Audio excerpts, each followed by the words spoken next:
धन धन सतगुरु तेरा ही आसरा। प्रेमी गुरचरण सिंह, गांव कोटदुन्ना, जिला बरनाला से पूज्य परम पिताजी की अपार रहमत का एक प्रत्यक्ष करिश्मा इस प्रकार वर्णन करता है। मैं पीडब्ल्यूडी डिवीजन बरनाला महकमे में काम करता हूँ। सन 1973 की बात है। उस समय मैं बेलदार था। तब मेरी duty Dhanaula Bikki road Kotra branch पर थी। मेरे अफसर ने उन दिनों मेरी ड्यूटी तार कोल के ड्रमों की निगरानी के लिए बतौर चौकीदार लगा रखी थी।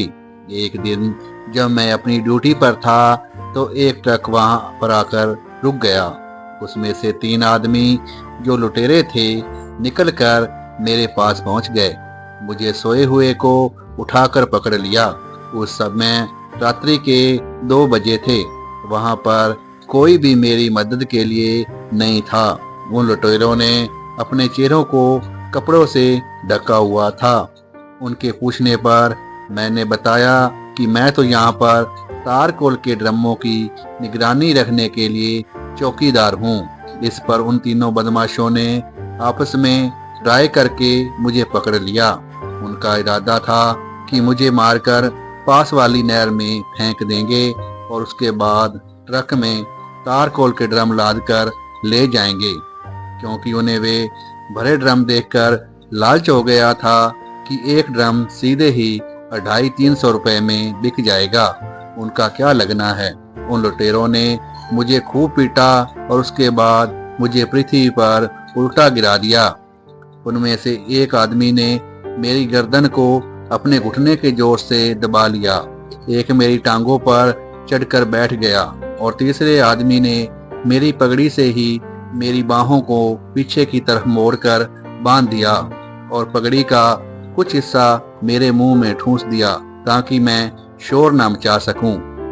सिर पर आई मुसीबत को देखकर पहले तो मैं अत्यंत घबरा गया।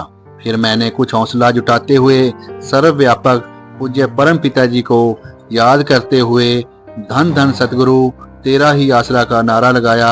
अगले ही पल नहर के पार कोटदुन्ना गांव की तरफ से एक जबरदस्त रोब भरी आवाज सुनाई दी। डर मत, हम अभी आए। शहनशाह जी ने रोब भरी आवाज में फरमाया, गुरचरण सिंह बेटा डर नहीं, इन्हें जाने नहीं देंगे। इस प्रकार की 3 आवाजें लगातार सुनाई दी। ऐसा प्रतीत होता था जैसे एक नहीं बल्कि हजारों व्यक्तियों की आवाजें हैं। जबरदस्त व रोब भरी आवाजों को सुनते ही उन लुटेरों को अपनी जान की बन गई और वे मुझे उसी हालत में वहीं छोड़कर अपने ट्रक पर सवार होकर फरार हो गए। मेरे मुंह में कपड़ा ठूसा हुआ था, हाथ पीछे की तरफ कसकर बांध रखे थे, जिससे न तो मैं हिलजुल सकता था और न ही शोर मचाकर किसी को अपनी सहायता के लिए पुकार सकता था। मैंने उसी हालत में उल्टा पड़े हुए ही मेहरबान दातार जी को अपनी सहायता के लिए याद किया। सर्वव्यापक दयालु दातार जी 1.25 माह पर प्रकट हुए। मुझे अपने पवित्र कर कमलों से बंधन मुक्त किया। पगड़ी की गांठों को खोलते हुए सच्चे पातशाह जी ने फरमाया, गुरचरण सिंह तुझे पूरी मजबूती से बांध रखा है। मैंने अपने पूज्य परम पिताजी के साक्षात दर्शन किए तथा पवित्र कर कमलों के स्पर्श को अनुभव कर मुझे इतना सुख व आनंद मिला कि मैं अपनी उस असहनीय पीड़ा तथा तकलीफ को भी भूल गया। जबरदस्त मारपीट के दर्द के कारण मैं 1 महीने बाद ही दरबार में आ सका। घट घट की जाननहार दातार जी ने मुझे गुफा में बुला लिया तथा अपनी कुर्सी के पास बैठाकर अपनी इलाही प्रेम प्रदान किया। शहनशाह जी ने फरमाया, गुरचरण सिंह भाई चोटों का दर्द अब तो नहीं होता। अपने आप को छिपाते हुए बेपरवाह जी ने आगे फिर फरमाया, भाई तेरे अंदर जिंदा राम की ताकत काम करती है। यहाँ से 100 किलोमीटर दूर और फिर रात को 2 बजे हमने वहाँ पर क्या लेने जाना था। जिंदा राम ने आप ही तुझे आवाज देकर उन लुटेरों से छुड़ाया है और उसी ने ही तेरे बंधन खोले हैं। उस घोर संकट में मेरी मदद करने वाले परम पिता शास्त्रनाम सिंह जी महाराज आप ही थे, क्योंकि मैंने कुल मालिक के नूरी स्वरूप के खुद प्रत्यक्ष दर्शन किए थे तथा शहनशाह जी के पवित्र कर कमलों के स्पर्श का अनुभव किया था। कुल मालिक की गैबी शक्ति का कमाल उधर उन तीनों लुटेरों को सख्त से सख्त दंड भुगतना पड़ा। जिस आदमी ने मेरी गर्दन को अपनी जांघ से दबाया था, थोड़े दिनों के बाद ही एक मोटरसाइकिल दुर्घटना में उसकी वही टांग कट गई। जिस आदमी ने मेरे हाथों को पीछे की ओर कसकर बांधा था, उसका 8 वर्षीय इकलौता पुत्र हफ्ता भर हाय खा लिया कहते हुए मर गया। तीसरा व्यक्ति जो मेरी टांगों पर चढ़कर बैठ गया था, किसी कत्ल केस में उलझ गया। जैसा उन्होंने किया था उसी के अनुसार उन्हें सजा मिल गई थी। मालिक फिर भी दयालु है। सभी जीव प्राणियों पर दया करना उसका कर्म है, क्योंकि सभी जीव उसके अपने तथा उसके लिए बराबर हैं। बुरे कर्म की सजा वे तीनों भुगत रहे थे। अब उन्हें अपने किए का अत्यंत पश्चाताप हुआ। उन्हें भी पता चल गया था कि जिसे उन्होंने मारा पीटा है वह सच्चा सौदा का प्रेमी है।